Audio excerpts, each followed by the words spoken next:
A very good evening. From stories around the world to stories here at home, this is the National News broadcast. I'm Vidushni Sadish Kumar. A very good evening indeed. I'm Charita Viduprarachi, and now let's move on to the headlines for tonight's news. An electronic voting system for the first time in Sri Lanka. Part of the southern highway from Mathare to Baravakumbura will be declared open tomorrow. It has been pointed out that the opposition leader must take the responsibility of not being able to pay the arrears in payments to contractors. A guaranteed price for imported pig onions. The number of corona patients in South Korea doubles in a single day. In your local stories this evening, the first voting under the electronic system was used in the election of 331 representatives to the 5th Youth Parliament today, and the poll was conducted at 331 offices of the Divisional Secretariat divisions. The voting was held from 8:30 a.m. to 4:30 p.m. today. 358,000 youth were eligible to vote.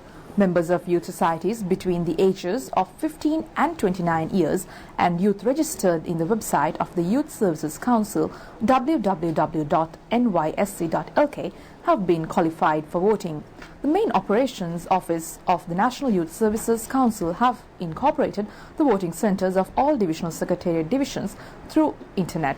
The second stage of the voting will be conducted on the 2nd of next month to elect 28 representatives from universities and higher education institutes.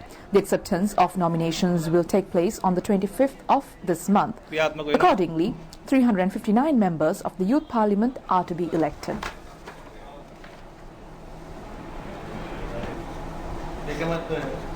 And a media release issued by the Public Diplomacy Division of the Ministry of Foreign Relations says the Foreign Secretary Ravinatha Arya Singha has met Human Rights Council President Elisabeth Tichy-Fieselberger in Geneva. Ahead of the upcoming 43rd session of the Human Rights Council is scheduled to commence next Monday, Foreign Secretary Ravinatha Arya Singha has briefed the President of the HRC on this decision of Sri Lankan government to withdraw its co-sponsorship for Resolution 41 of March 2019 on promoting reconciliation, accountability and human rights in Sri Lanka. The decision also incorporates and builds on the preceding resolutions 31 of October 2015 and 34 of 1 of March 2017. The Secretary has also informed the President of the Human Rights Council that Minister of Foreign Relations Dinesh Gunawardena will lead the Sri Lankan delegation to the 43rd session of the Human Rights Council. He is also scheduled to meet the High Commission of the Human Rights after addressing the session on the 26th of this month. Well, a ceremony was held in Colombo today in connection with the completion of 20 years of parliamentary life of Minister Vimal Weerawansa. President Gotabaya Rajapaksa and Prime Minister Mahinda Rajapaksa have presided over the event. The ceremony, titled 20 Years of Weerawansa, was held at the Nelumpokna Theatre in Colombo this afternoon. A large gathering, including political party leaders, artists and intellectuals, were present on the occasion. A book named Vimal's Role in the Era was presented to the President, the Prime Minister, MPs and Ministers by Minister Vimal Weerawansa. අපමණ දුක්ගැහැට වින්දා ඒ කිසිවකින් තමන්ගේ යුතුයකම එක දශමකින්වත් අතන හැරපු දේශපාලන Prime Minister Mahinda Rajapaksa said that Vimal Weerawansa was a character that never neglected his obligations despite facing many challenges. The Prime Minister said that it is he that should state this fact. The Prime Minister has recalled that his family members were put in prisons, even charges were filed against Minister Vimal Weerawansa, the reason being his acts to save the country from terrorism. නැවත නුගේ ගොඩට ගෙනාවා. අපේ පවුලේ උදවිය ඔක්කොම හිරේ දැම්මා. විමල්ගේ පවුලේ උදවියත් හිරේ දැම්මා. නඩු පිට නඩු පැටෙව්වා. ජනාධිපතිතුමාටත් නඩු පැවරුවා. එකක් පස්සේ එකක් බොරු චෝදනා පැටෙව්වා. පැටව ගහනවා. තමුන්වන්සලා හේතුව දන්නවා හේතුව. ඒ හේතුව වෙනත් කිසිවක් නොමේ. රට ත්‍රස්තවාදීන්ගේ නිදහස් කර ගැනීමයි කියලා මම විශ්වාස කරනවා. රට සංවර්ධන මාවකට යොමු කිරීමට රටේ අභිමානය වෙනුවෙන් පෙනී සිටීම අපි ආයෙත් සටන නැවත පටන් ගන්නවා. ඒ සටනේ අවසානයේ Gotabaya Rajapaksa මහත්මයායි රටේ අති බහුතර කැමැත්තෙන් ජනාධිපති බවට පත් කිරීමට Minister Vimal Veeravansa said that their politics was based on safeguarding the state, but added that politics of their opponents were based on liquidating the state. Had the previous government signed the MCC agreement, Sri Lanka would not have a state. Today there is a trade mafia in the country. They are trying to create a shortage of goods in the country by the New Year season. And the President and the Prime Minister will preside over the ceremony to vest to the general public the first and second stages of the extension of the Southern Expressway from Mathura to Baravakumbere tomorrow afternoon. With the completion of the stages, the entire Southern Highway, spanning 222 kilometers starting from Makumbara in Kottawa, will come to an end. The Nilvala entrance of the highway in Godagama Mathura is to be relocated as Godagama Palatua interchange. The invitees headed by the President are also scheduled to declare open the interchange centres in Aparaka, Beliatta, Kasagala and Agunakono Palasa. The main ceremony and the public meeting will be held at Baravakumbara Exchange. A distance of 30 kilometers from Godagama in Mathura to Beliatta was constructed as an extension of the highway under the first stage of the program. Under the second stage, a further 26 kilometers was constructed from Beliatta to Baravakumbara. The third and fourth stages of the highway construction from Baravakumbara to Suryaveva and also from Mattala to Hambantota were declared open in November last year. With the opening of the remaining stages, it would take only 3.5 hours to travel from Makumbara in Kottawa to Kataragama. The people accuse that not a single factory has been set up in the Bingiria Export Processing Zone, which has been constructed, destroying a fertile coconut land. The previous government had destroyed 2,000 coconut trees to construct this industrial zone. Former Prime Minister Ranil Wickremesinghe had laid the foundation stone to the export processing zone in Bingiria on the 4th of March last year. Parliamentarians Akila Viraj Karyavasam and Nalin Bandara had taken the initiative to set up 25 factories. 164 acres of coconut land in Germanwatha in Bingiria had been used for the preliminary stage of the industrial zone. There had been speculations on the commencement of industries related to manufacturing of vehicle spare parts, information technology and industries, but not a single factory was opened up to now. The people say that only a workshop on animal feed has commenced. Many valuable trees, including coconuts in the land belonging to the Livestock Development Board, had been destroyed for this useless project. Minister Bandula Gunawardena says that the leader of the opposition must take the responsibility of failing to pay the arrears of the payment to contractors of development projects carried out during the period of previous government. He further points out that only alternative to settle the bills by April of this year is to reconvene Parliament by the Speaker to pass the proposals. The minister was addressing a media briefing in Colombo today. Minister Bandula Gunawardena said that they appeared to have believed that the interim account would last till 30th of April. They also believe that government collapsed after the 30th of April.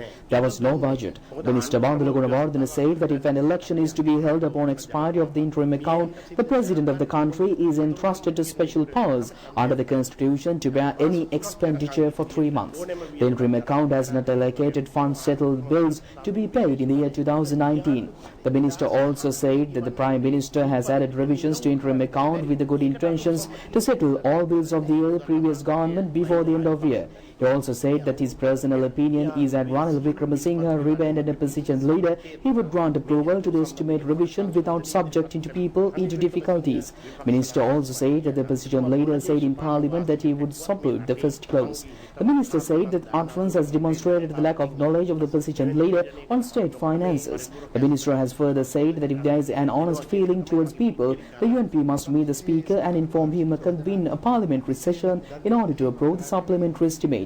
If that happens, the government will be able to make payments to the general public prior to the Sinhala New Year.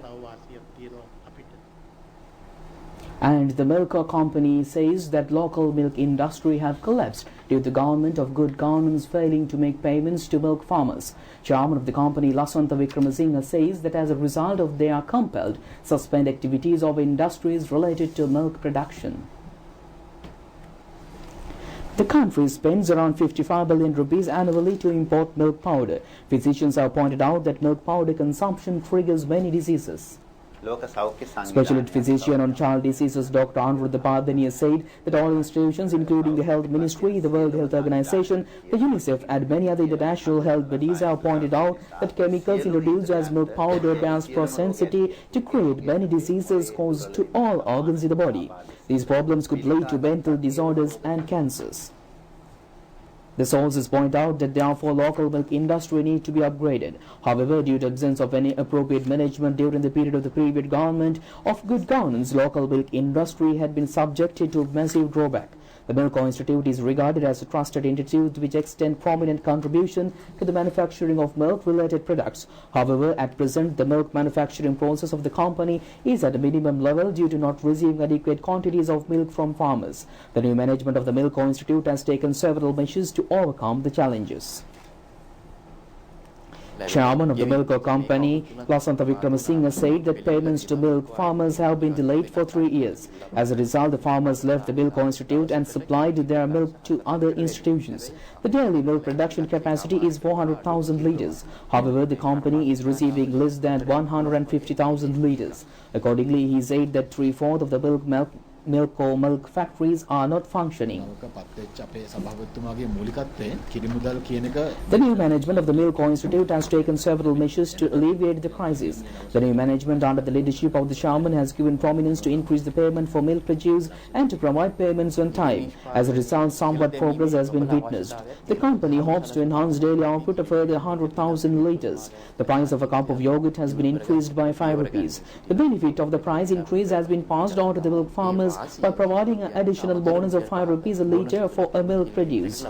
It has been pointed out that the enhancement of the local milk industry would pave the way to strengthen national economy and to create a healthy population. Well, a maximum price has been fixed for a kilo of imported big onions with effect from tomorrow. The Consumer Authority says that the relevant gazette notification is scheduled to be issued tomorrow. The decision has been taken to control an increase in the price of imported big onions in the market. Prime Minister Mahinda Rajapaksa says that the Democratic Left Front has been able to become a strength to defeat reactionary forces of the previous UNP government. The Prime Minister was addressing a ceremony held in connection with the 20th anniversary of the DLF today. The event was held at the Sivali grounds in Ratnapura with the participation of members of the Front MPs and ministers. Prime Minister Mahinda Rajapaksa said that initially Jaya Jayawardena, Kobba Kaduwa, Rohana Vijayveera, Colvin R. De Silva, Vasudeva had contested to become presidents. Out of these candidates, Vasudeva Nanayakkara is the only surviving candidate. He would have been the president had he remained in the government party. The president further said that many unacceptable occurrences had taken place in the so-called government with a human face that came to power in 1994. It had privatized 365 state institutions. At this juncture, Vasudeva Nanayakkara had left the government and sat in the opposition in order to save the state resources. Parliamentarian Vasudeva Nanayakkara said that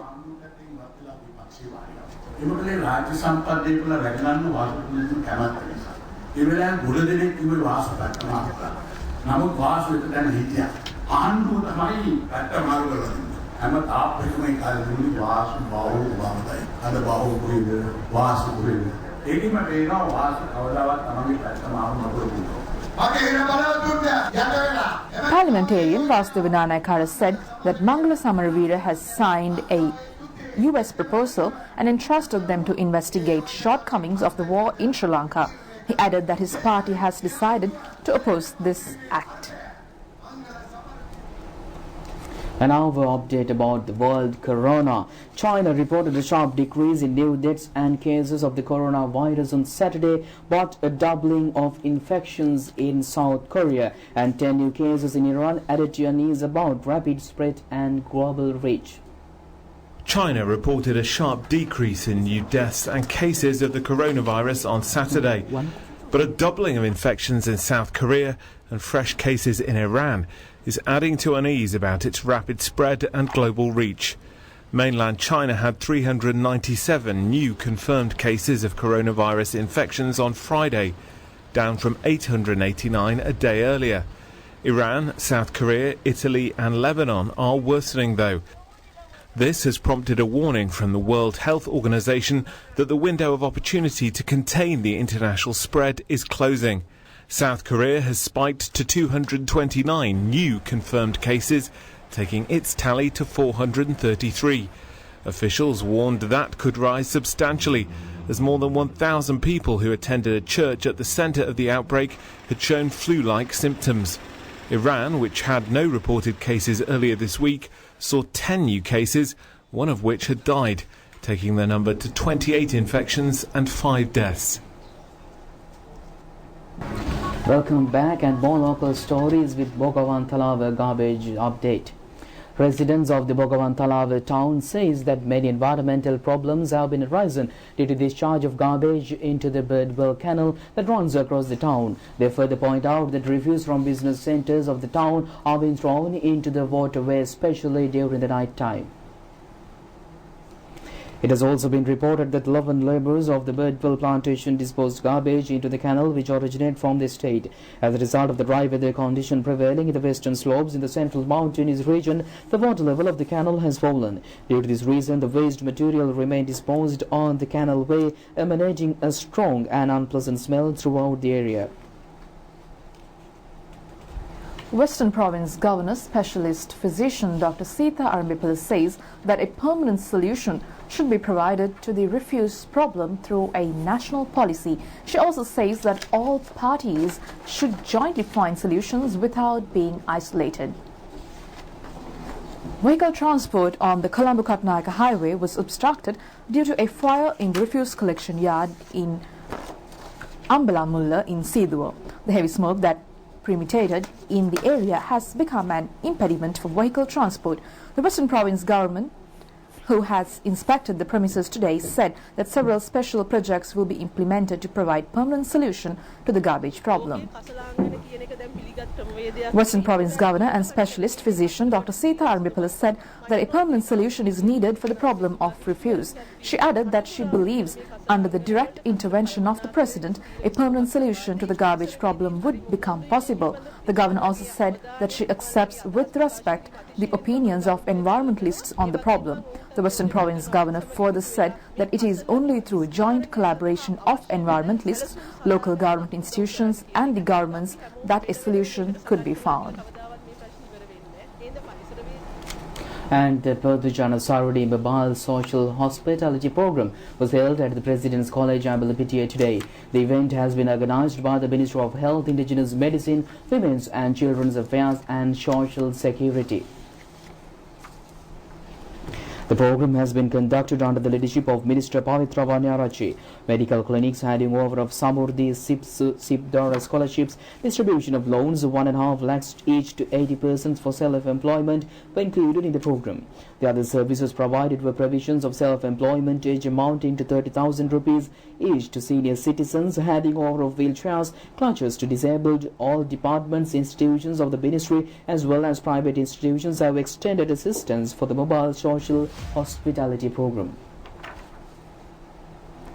The historic Ruhunu Maha Katharagama and the Kirivihera are two places that had been subjected to irreparable respect of the devotees. It is a common scene of begging street children at the entrance routes to the sacred sites of worship.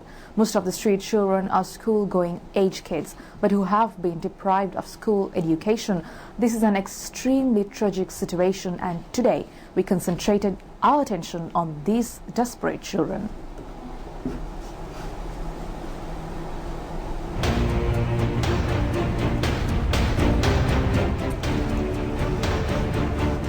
It is a common scene of children engaging in begging, causing hardships to the devotees who arrive to venerate the Kirivihera and Ruhunu Maha Katharagama sacred sites.